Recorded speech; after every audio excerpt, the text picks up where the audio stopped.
English language. Think about how different cultures in different times of history preferred their writing.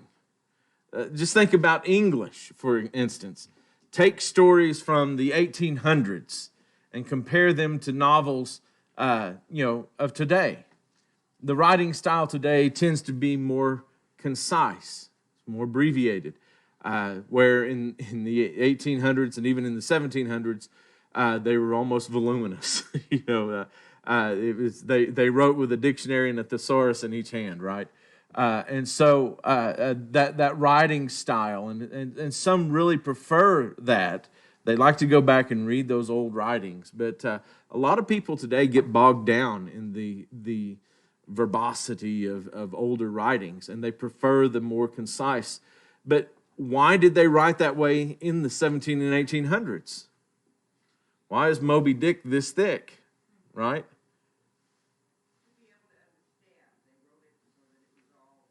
Yeah, it was the style at the time. That's the way people wrote. That's the way people talked.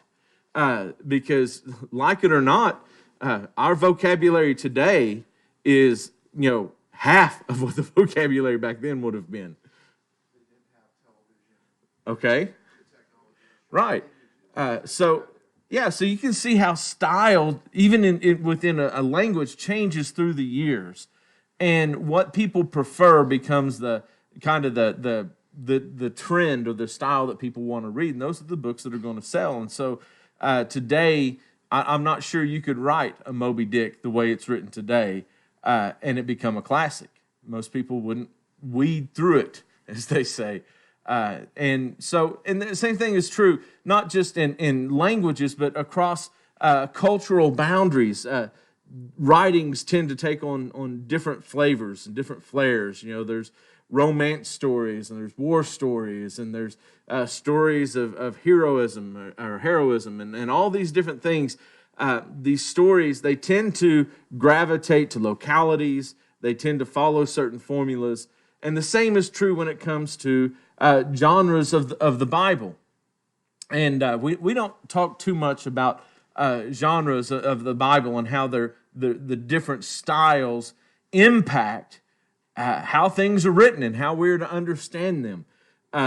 John mentioned something last week, John Picone, about Ecclesiastes in its style, its literary genre, is that it is wisdom literature, and it's not written for us to glean doctrine from. What's doctrine? What does the word doctrine mean? Instruction or teaching. It's the principles that we're passing from generation to generation to generation. It's the do's and don'ts, if you would, of what the man of God or woman of God is going to live by. Wisdom literature was not written to give us doctrine. What is it written for? At the end, the risk of too much simplicity, to give us wisdom. Exactly right. Wisdom literature is written in such a way. Now, does that mean that we don't learn anything from it? No, not at all. We glean lots from it, and we do bring some instruction from it. But the idea is that it is there to support the doctrine which is already revealed. And so if you're talking about the wisdom literature of the Old Testament, Psalms, Proverbs, Job, Ecclesiastes, Lamentations, if you're looking at those particular books, their teaching or their contribution is that it supports the revealed law which has already been given. Carolyn? Exactly. In fact, I would go a step further. It's almost an illustration of how those principles are going to be applied. And so we look at it that way. In other words, if the only teaching we can, the only way we can prove a certain doctrine is to go to the book of Psalms, then we probably ought to rethink what our doctrine is. And even in the New Testament, this is one of my pet peeves, to see people say, well, we know this is the way it is because the book of Revelation says. And when we start getting our modern doctrine from the book of Revelation, we both misunderstand Revelation and we misunderstand doctrine itself. The book of Revelation is built upon what has already been revealed to us in the teachings of Christ and the teaching of the Pauline epistles, the general epistles, and so forth, the histories that are already there. It is simply building upon them, and which, by the way, is also written. A lot of the book of Revelation is written in poetic verse as well, because it is a different genre. That particular genre of literature, anyone know? For not exactly prophecy. It's the original name of the book of Revelation, apocalyptic. That's right, apocalyptic literature. It shares details and traits with some of the book of Daniel, which is also apocalyptic in places, as well as the book of Ezekiel, which is also apocalyptic. And so when we come to this wisdom literature of Ecclesiastes, in chapter 7 here, the opening verses and actually some of the later verses as well, and a lot of Bibles will try to reflect that. Some of you may have your Bibles like this. Most paragraph style Bibles, paragraph style is where you'll have a verse number like right in the middle of this paragraph. Because instead versification means that verse 1 starts on this line, verse 2 on a new line, verse 3 on a new line. So that's versified. Paragraph style, which is what this particular edition is. We'll have, the verse numbers will be right in the middle of the text sometimes. Paragraph usually will start with a verse. Sometimes it doesn't, but that's, kind of a publisher thing. But then you can see over here, this particular paragraph, you may not be able to see it very well, but in this particular one, it's just a bunch of choppy lines. And that's because it's written in poetic form as opposed to a paragraph form like this. And so, here's where chapter 7 starts, and you can see it's written differently. It's a different style than here.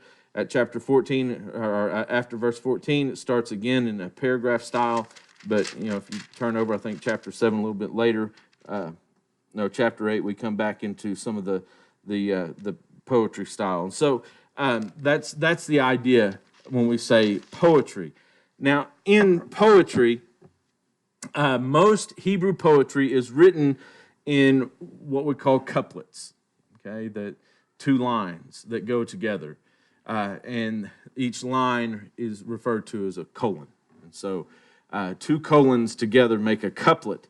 And every once in a while, you will get 3 colons together or 4 colons together. But the idea is that they are written in the Hebrew.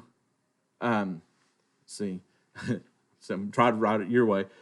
So remember, Hebrew reads right to left, okay? So reads right to left, and each colon starts on a line and ends on that line, okay?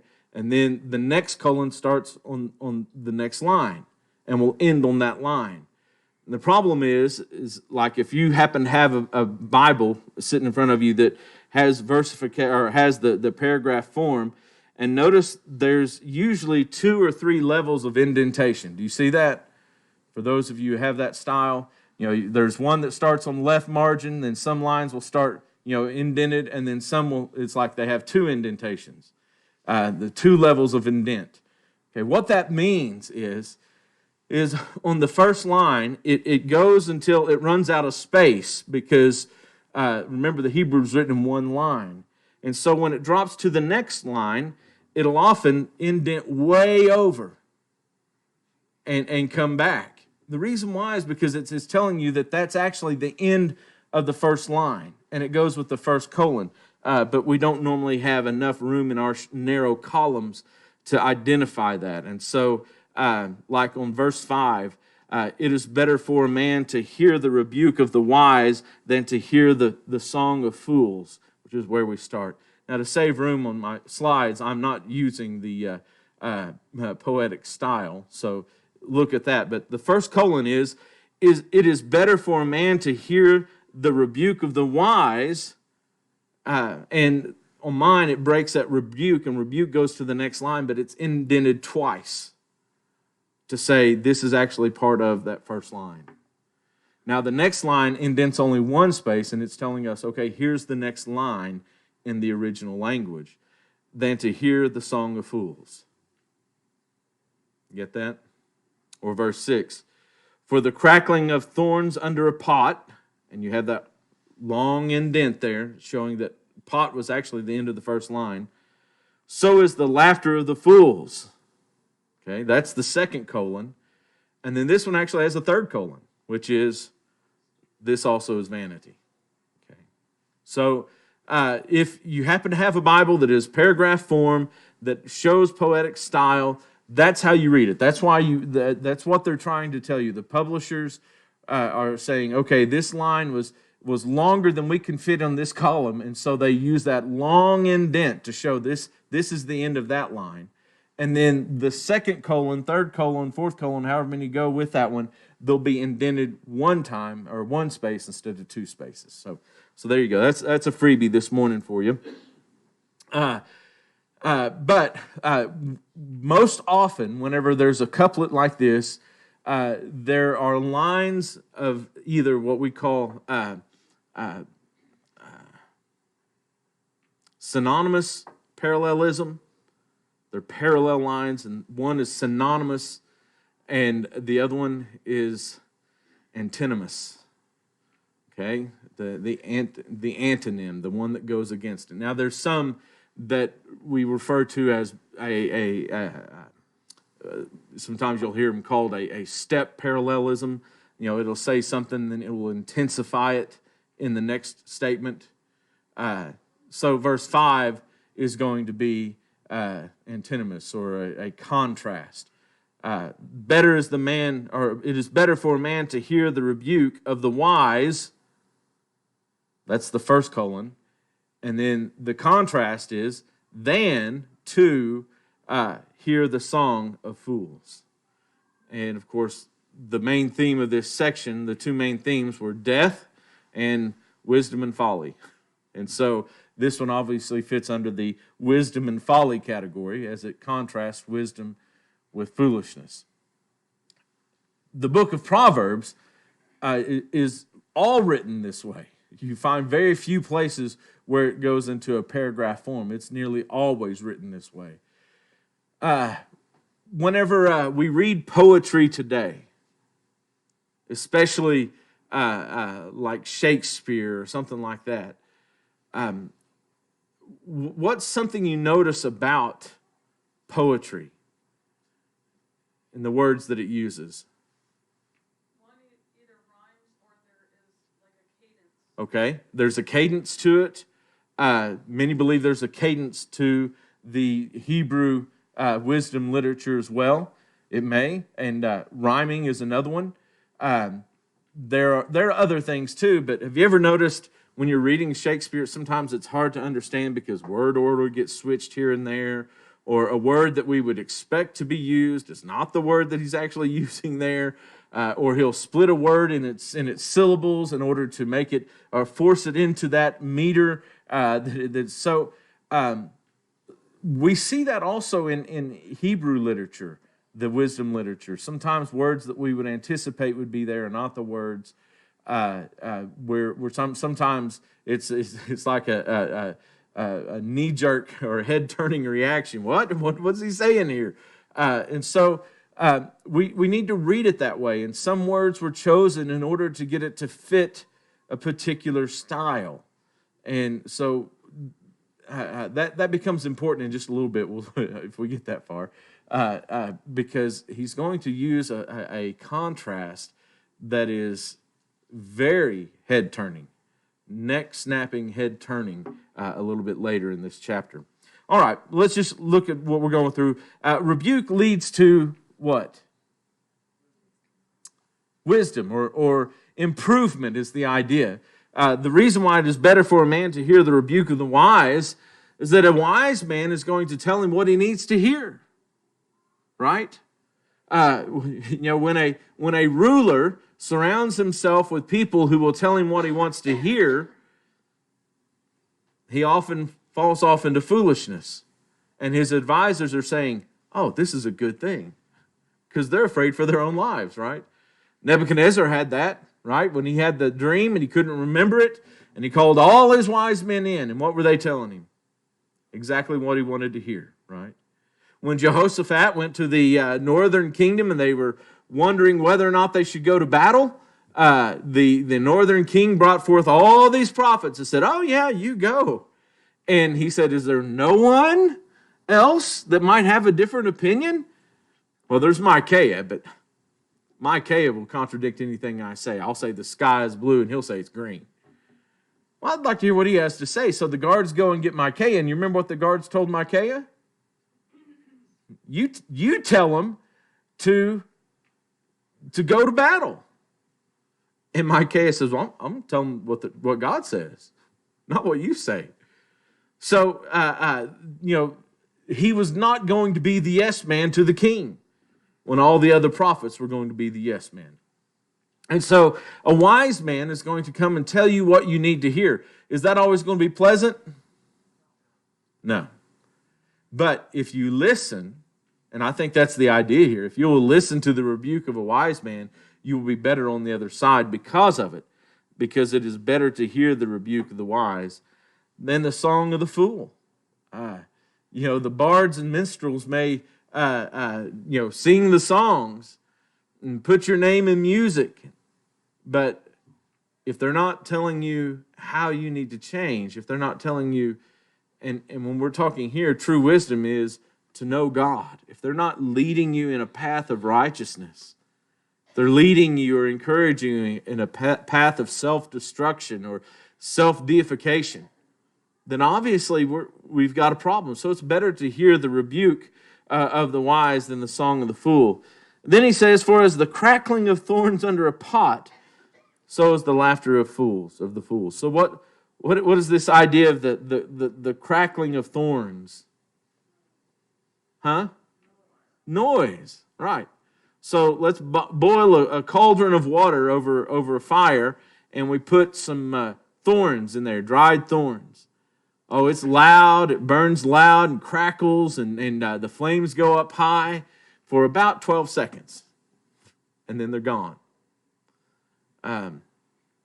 When I grew up, we lived out in the country in a log cabin, and actually first in a farmhouse. And in the old farmhouse, we had a 6-top burner wood burning stove with an oven and the warming closets, and that's what I learned to cook on. And Mom was a master at being able to say, okay, we're gonna bake some bread, all right, and that oven needs to be about a 10, okay, because on those wood burning stoves you had a gauge that went from 1 to 12. So when you're reading that box or that recipe that says preheat oven to 375, we figured that was probably around 7.5 or 8. And that's what we would bake it at. But it's not just a matter of getting the oven to that temperature. It's being able to keep it at basically that temperature. And so some wood you would put in the firebox, and it would burn hot, and it would burn fast, and it would go out. Fine if you're frying eggs in the morning, but if you're trying to bake a loaf of bread, you need something that's going to burn hot and burn for a long time and keep a consistent temperature. So, the general rules, if you're going to fry an egg, you use cedar. And if you're going to bake some bread or bake a cake, you need to use bodark. Or if you didn't have any bodark, you could make oak do in a pinch. But she knew what wood to use based upon how she was going to cook. At no time did she ever say, go get some dried thorns because we're gonna cook something, because dried thorns in a cooking fire is worthless. So what does he say? For as the crackling of thorns under a pot, so is the laughter of the fools. I don't think this is the idea of the fool laughing at you, but rather joining in the mirth of the fools and their silliness. It's loud, it's boisterous, it makes a good show, but in the end, it doesn't produce much. Sometimes we get silly. We're playing games and we laugh and we have a good time, and it's loud and it's boisterous, but in the end, it's not necessarily drawing us any closer to God. I'm not saying that it's necessarily pulling us away from God. It's not the pursuit ultimately that we're desiring. Does that mean we should never laugh with the fools or have a good time? No. just don't expect that to be the essence or the weight of what life has for you. It's the distraction. If we always live in the distraction, though, nothing gets done. Yes? Do you think that can also be like you laugh at your boss's joke? You know what I'm saying?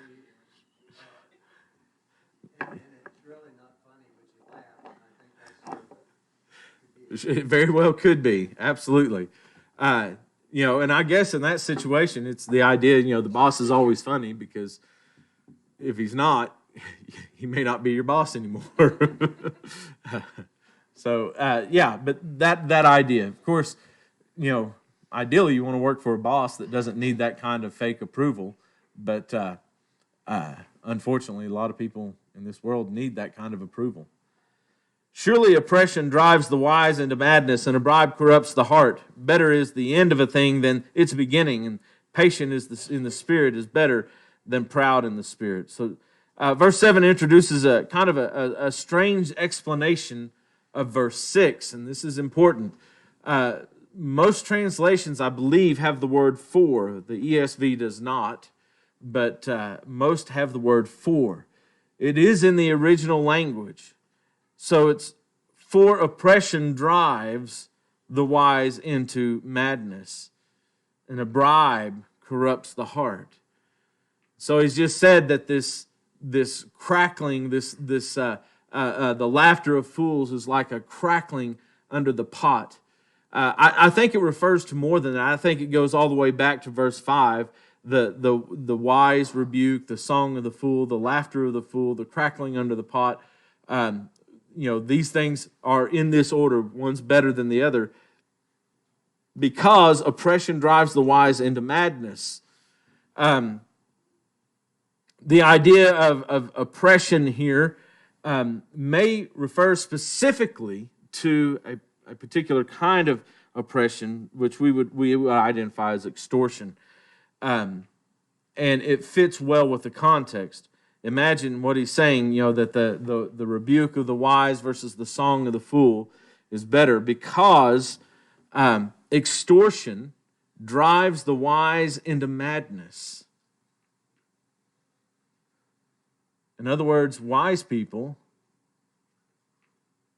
or anyone for that matter, might be blackmailed into doing something foolish. Or what? Bribed into corruption. Right? So someone can hold us hostage to do things that we normally wouldn't do, or someone might be able to tempt us to do things we wouldn't do with enough money. He's saying even though the rebuke of the wise is good, the song of the fool is foolishness, it's not as good, the laughter of the fool's mirth, there's enough foolishness to go around that even the wisest of us can be corrupted at times through extortion or swindling or bribery and give up that wise course of action. Solomon often speaks highly of one virtue, as he does here in this case of wisdom, only to cast some negativity on it. And so there's a lot of virtue that he extols throughout the book of Ecclesiastes, but every once in a while he'll say, but remember, even the wisest of us can still make mistakes. Well, it kind of comes down to the whole pride thing, or don't think you're too good. How many have seen elders in the church fall away? How many people get pulled into things that most people wouldn't do? Biggest thing I always remember is the Nazis in World War II, what they were doing. And yet, to the rest of the world, it was heinous to them. It was the way of life. Yeah. And, one of the ways they did that was through, the Jews are taking money from your children or from you and food out of your children's mouths. The idea of extortion and bribery. It's amazing how money can corrupt so quickly. Verse 8 then, better is the end of a thing than its beginning. And the patient in spirit is better than the proud in spirit. The New American Standard says the end of a speech, better is the end of a speech. I know some of y'all, when I finish off a sermon, you're thinking, better is the end of this speech. And it certainly could mean that, because the word is often used to signal the end of speak, but it is often used in the Old Testament as well to signal the end of an event. There's a way that seems right unto a man, but the end thereof is death. And so this idea here, it's the same word, better is the end of a thing. It seems to imply that the end of the outcome of something helps us understand the trials that meet us along the way. Because in those trials, when we endure those struggles, we build up patience and character, right? James 1, beginning in verse 2, count it all joy, my brothers, when you meet trials of various kinds, for you know that the testing of your faith produces steadfastness, and let steadfastness have its full effect, that you may be perfect and complete, lacking in nothing. So, better is the end of the thing. Why? Because we have gone through the trials, we've gone through the struggles, and we are stronger on the other side. The second line then contrasts the patient with the proud. Patience is a characteristic of the humble, who accept the bad with the good. They know whatever lot they receive is just at its worst, and a blessing at best. So, we look at our lives, and we look at the trials that come up on us, the hardships that we face, and the wise person looks at that and says, that's just. I deserve that. Why could we say we deserve hardship and struggle? Huh? Yeah, the wage of sin is what? Death. So hardship and trial short of death fits within that realm, right? Because all have sinned. And sometimes we have blessings. And I think in our modern age, we think that we deserve the blessings. I can't help but thinking about it a different way. Back to sports, when a coach decides to have one athlete do more, that athlete might at first think, oh, you're punishing me. But in reality, they know that they are capable of more, therefore they're pushing them to do more, they're expecting more from them. Sure. And that God is pushing us to a better understanding of who we are and what we're capable of. Certainly true. Frank?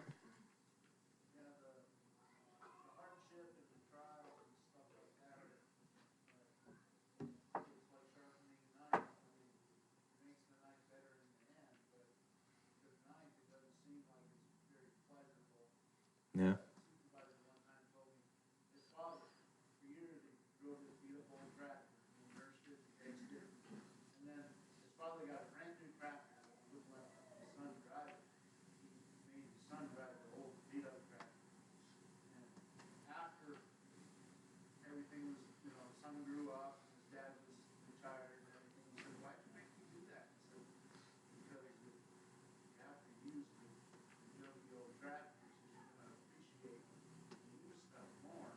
Right.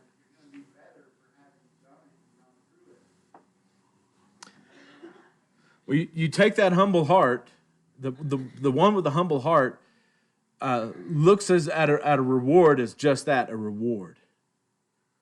It's something that I've received. I didn't deserve it. I didn't earn it, but I've received it. And isn't that what heaven is to us? Read.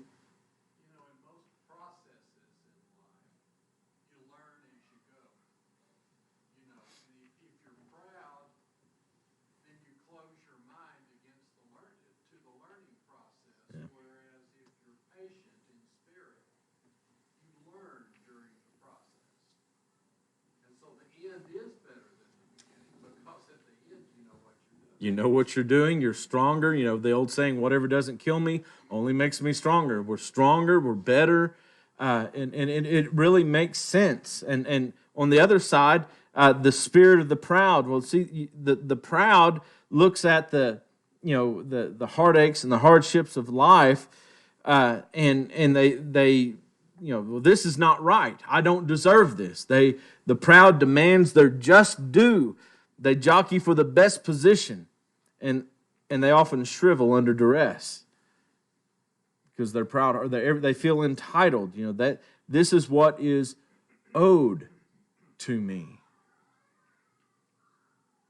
Look, the kind of heart we have, if it's a patient heart or a proud heart, the same event can happen to both people, and one come out better on the other side and one doesn't.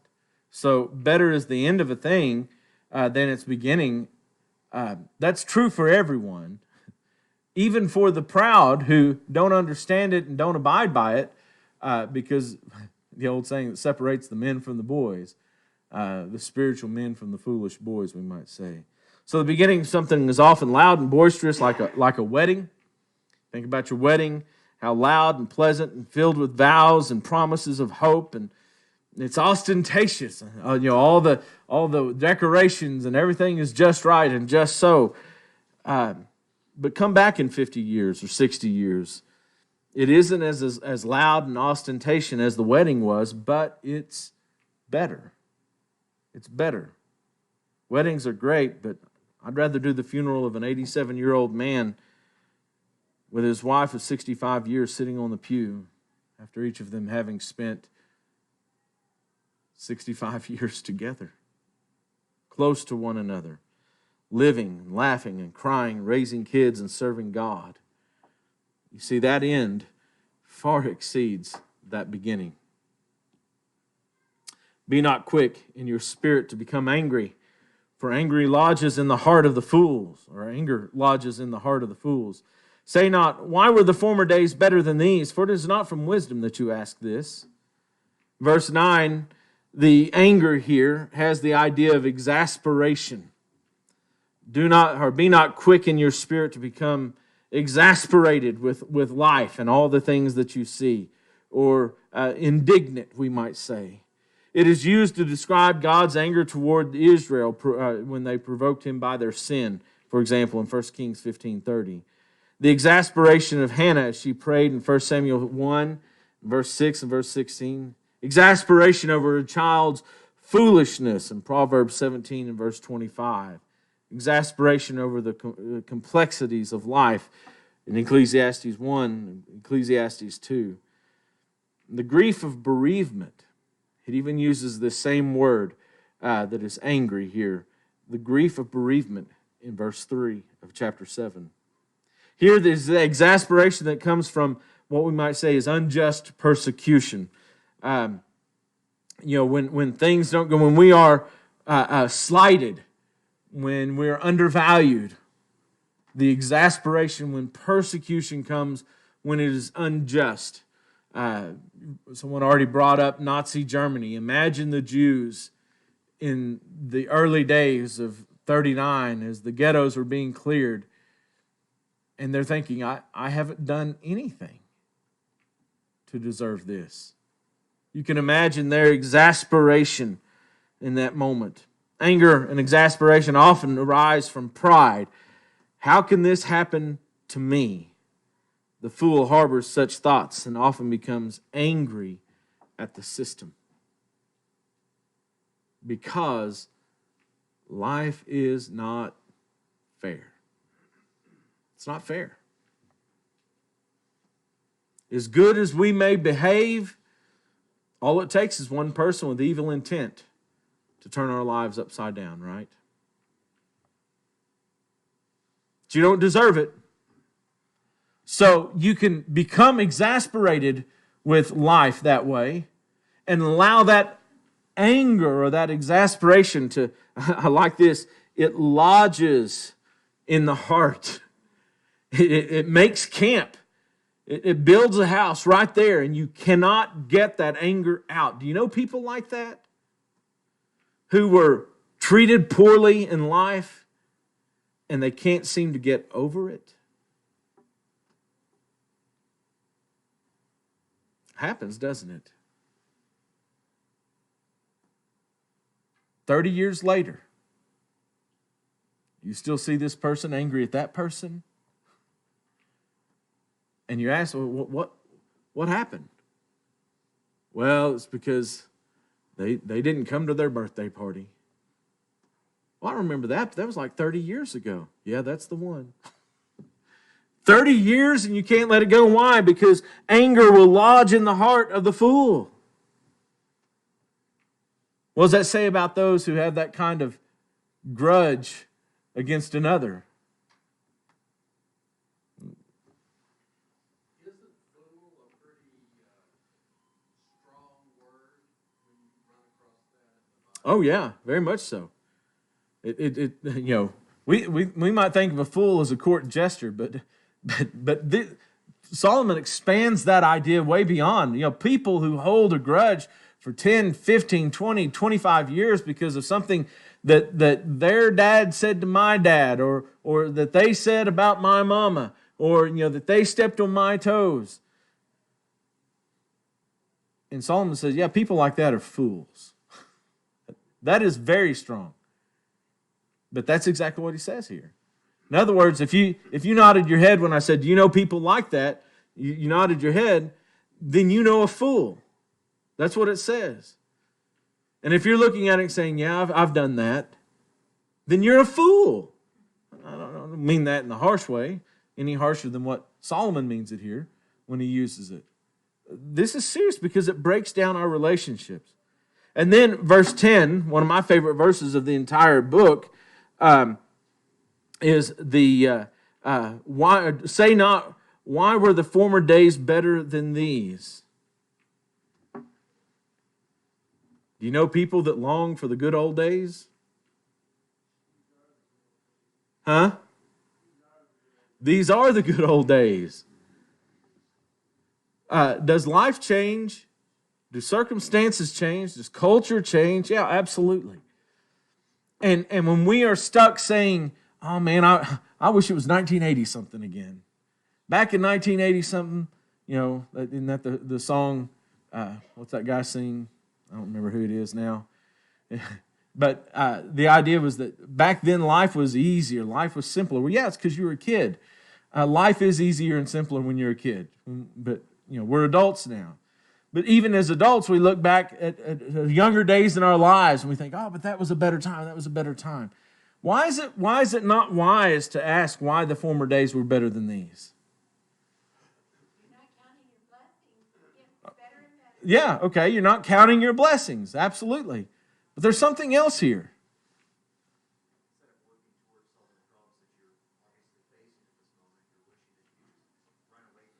Yeah, let's get away from the problems. Frank?